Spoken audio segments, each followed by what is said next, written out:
स्वदेश तथा विदेशमा रहनुभएका श्रमजीवी दिदीबहिनी तथा दाजुभाइहरू, मे दिवस 2020 को अवसरमा हार्दिक शुभकामना। बितेका 131 वर्षदेखि औपचारिक रूपमा मे 1 का दिन संसारभरिका श्रमिकहरूले अन्तर्राष्ट्रिय श्रमिक दिवस मनाउँदै आएका छन्। यो दिन काम गर्नेमाथि काम लगाउनेहरूबाट भएको ज्यादतीलाई अन्त्य गर्न ट्रेड युनियनहरूले सुरु गरेको आन्दोलनको स्मरणमा मनाउन थालिएको। श्रमिकहरूको काम, मनोरञ्जन र आराम बीच सन्तुलन कायम गर्ने माग स्थापित गरिएको दिनका रूपमा यस दिवसलाई स्मरण गर्ने गरिन्छ। नेपालको श्रम आन्दोलनले यस दिवसलाई श्रमिकहरूको सम्मानित, समृद्ध र सृजनशील जीवनको लागि भएका सबै आन्दोलनहरूको स्मरणमा मनाउँदै आएको छ।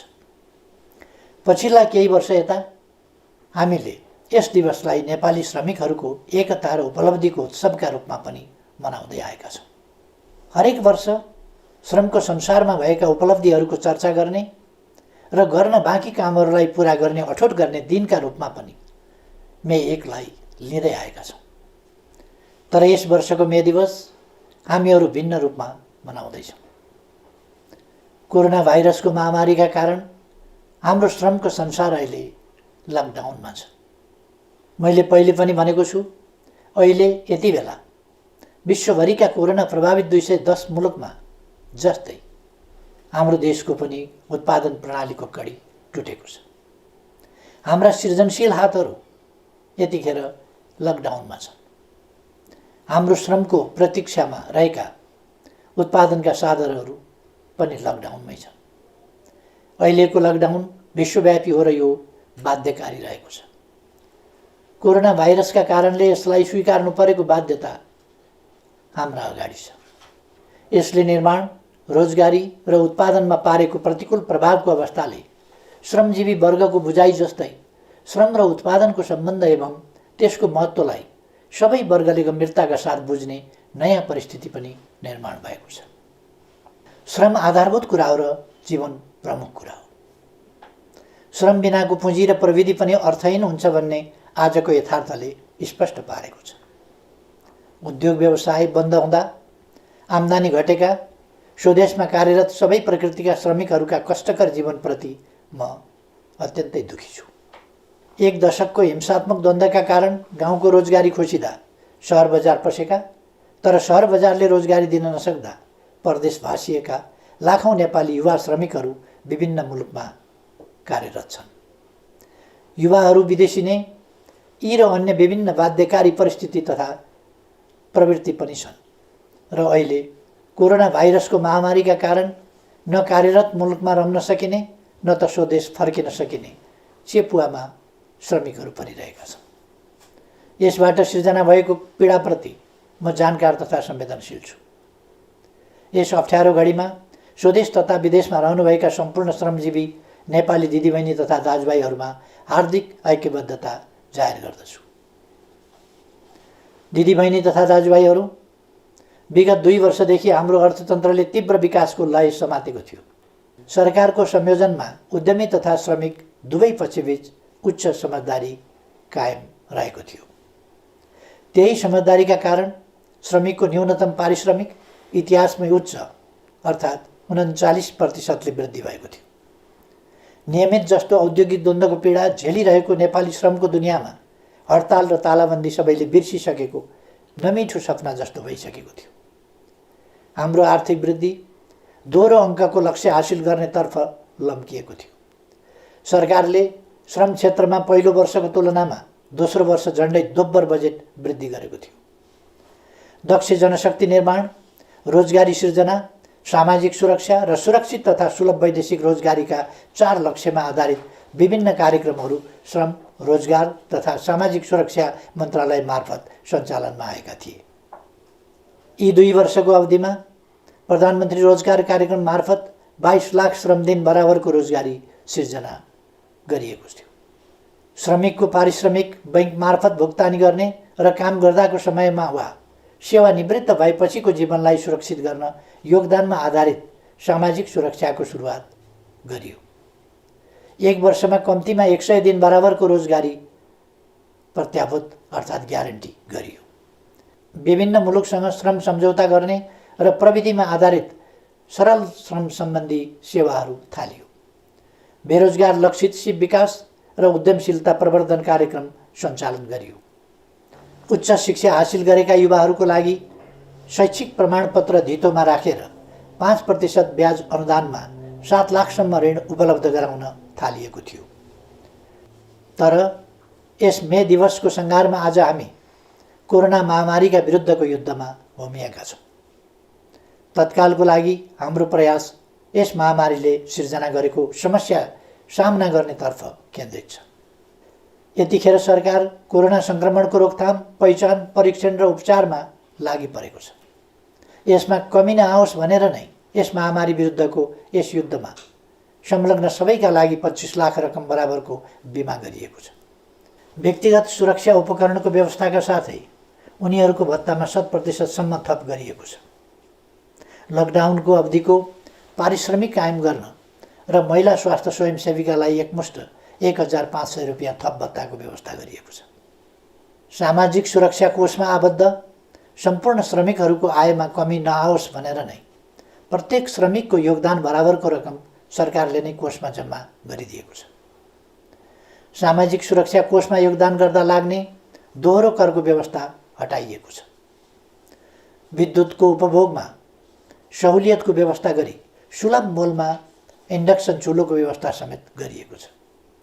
दैनिक गर्ने कामबाट जीवन धानिरहेकाहरूलाई भोकै पर्न नदिन, नेपालमा कोही भोकै पर्दैन, कोही भोकले मर्दैन भन्ने सरकारको नीति अन्तर्गत स्थानीय तह, प्रदेश तथा केन्द्रीय प्रशासनको संयोजनमा राहतको व्यवस्था गरिएको छ।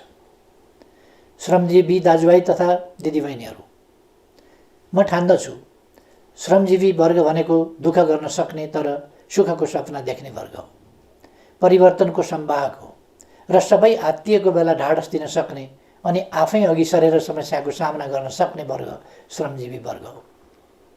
कोरोना भाइरसको महामारीका विरुद्ध अग्रपङ्क्तिमा रहेर जुधिरहेका चिकित्सक, स्वास्थ्यकर्मी, सुरक्षाकर्मी र सफाई लगायतका सेवामा क्रियाशील श्रमजीवीहरू यसका उदाहरण हुन्, जसको अथक परिश्रमले कोरोना भाइरस विरुद्धको लडाइँमा विश्व स्तरमा उल्लेख गर्न लायक सफलता हाम्रो मुलुकले प्राप्त गरेको छ।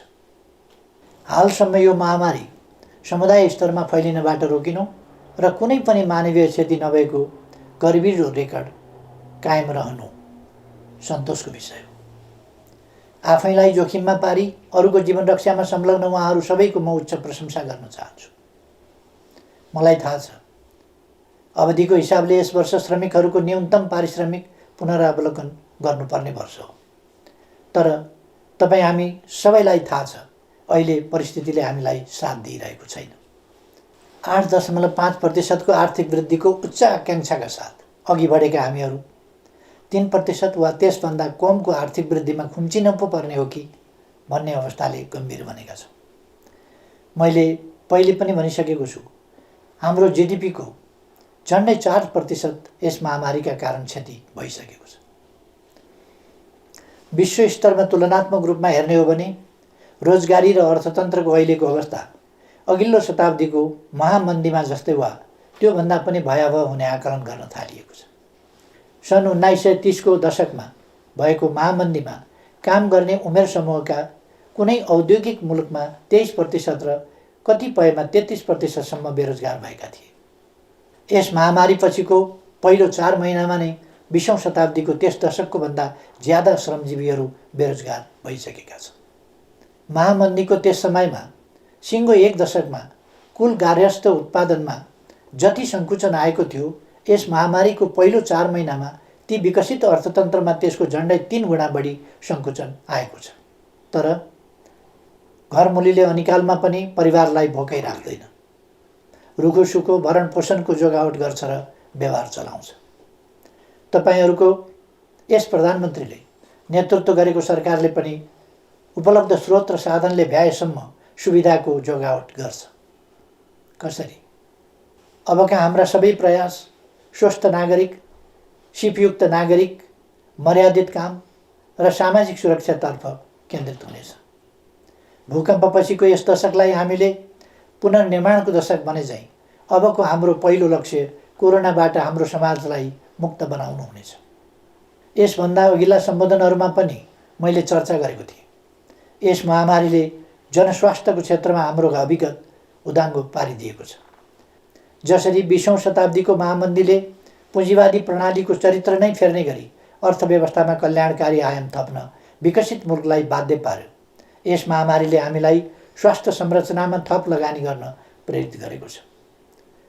हाम्रो संविधानले ग्यारेन्टी गरे झै स्वस्थ नागरिक निर्माण गर्न स्वास्थ्य बिमा सहितको जनस्वास्थ्यमा र सिपयुक्त नागरिक निर्माणका लागि शिक्षामा लगानी वृद्धि गरिनेछ। आजको लागि स्वास्थ्य, भोलिका लागि शिक्षा अबको हाम्रो दिशा हुनेछ। यस महामारीको प्रभावले आत्मनिर्भर अर्थतन्त्रको महत्त्वलाई पनि अझ बढी स्पष्ट पारेको छ। अबका हाम्रा कदमहरू निश्चय नै त्यस दिशातर्फ सुदृढ ढङ्गले उन्मुख हुनेछन्। कोरोना महामारी विरुद्धको लडाइँमा एक हुँदै श्रमिकको रोजगारी, आय र सामाजिक सुरक्षा सुनिश्चित गर्ने दिशातर्फ हाम्रो सम्पूर्ण प्रयास केन्द्रित हुनेछ। सबैभन्दा पहिले टुटेको उत्पादन सम्बन्धको कडीलाई जोड्ने र अवरुद्ध उत्पादन प्रणालीलाई सुचारू गरिनेछ। राहत सुविधा अल्पकालीन उपाय मात्रै हो, सबैलाई काम हाम्रो पहिलो लक्ष्य हुनेछ। श्रमसँग जोडिएकाहरूलाई सामाजिक सुरक्षा प्रणालीमा आबद्ध गरिनेछ। काममा जो छन् उनीहरूका लागि न्यूनतम पारिश्रमिक सुनिश्चित गरिनेछ। काममा संलग्न कसैको पनि आम्दानी रोकिने वा खोसिने स्थिति आउन दिइने छैन।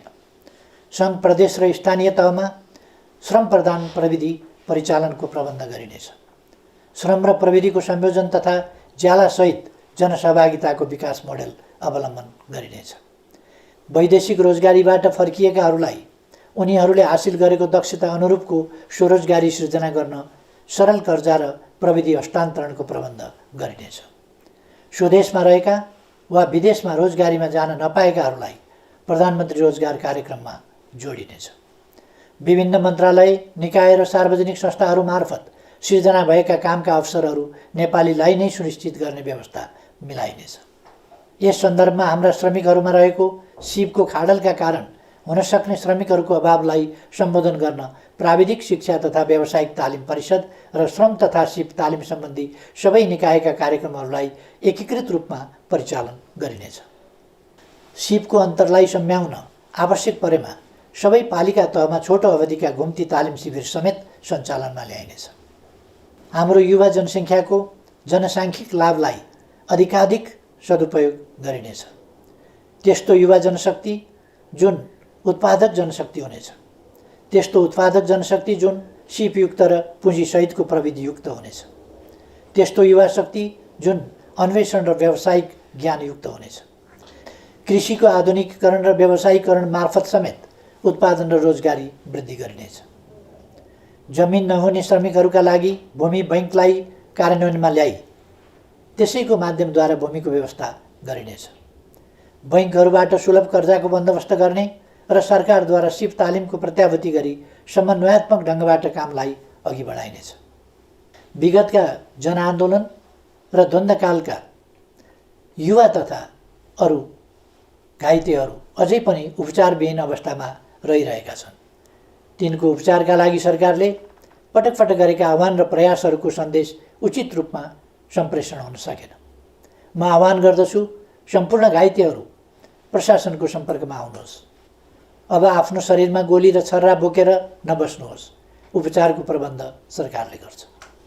यस प्रयासबाट घाइते भई अशक्त अवस्थामा रहेकाहरू पनि निको भएर स्वाभिमानपूर्वक रोजगारीमा फर्कन सक्ने अवस्थाको समेत सिर्जना हुनेछ। दिदीबहिनी तथा दाजुभाइहरू, नेपाली समाजको परिवर्तन र अहिलेको स्थायित्व एवं विकासको परिस्थिति आफै निर्माण भएको होइन। सही विचार र गन्तव्यमा आधारित बलिदानपूर्ण सङ्घर्ष र सचेत प्रयासबाट मात्र यस परिस्थितिको निर्माण भएको हो। आज नेपालका केही सञ्चार माध्यमहरू र सामाजिक सञ्जालहरूमा पनि स्थिरता, स्थायित्व र विकासका विरुद्ध देशलाई अस्थिरतातर्फ धकेल्ने प्रकृतिका प्रयासहरूको समाचार सम्प्रेषण र चर्चा भइरहेको देखिन्छ। एकातिर सम्पूर्ण नेपाली जनता र सिङ्गै विश्व कोरोना महामारीका विरुद्ध लडिरहेको अवस्था छ। अर्कातिर यही अप्ठ्यारो परिस्थितिलाई मौका छोपेर अस्थिरताका त्यस्ता प्रयासहरू गरिनु दुःखद कुरा हो। आफ्ना ससाना स्वार्थ वा कुनै गलत उद्देश्यका साथ कसैले यस परिस्थितिलाई बिथोल्न र बिगार्न खोज्छ भने सरकार, नेकपाका कार्यकर्ता र आम नेपाली जनतालाई यो किमार्थ स्वीकार्य हुँदैन।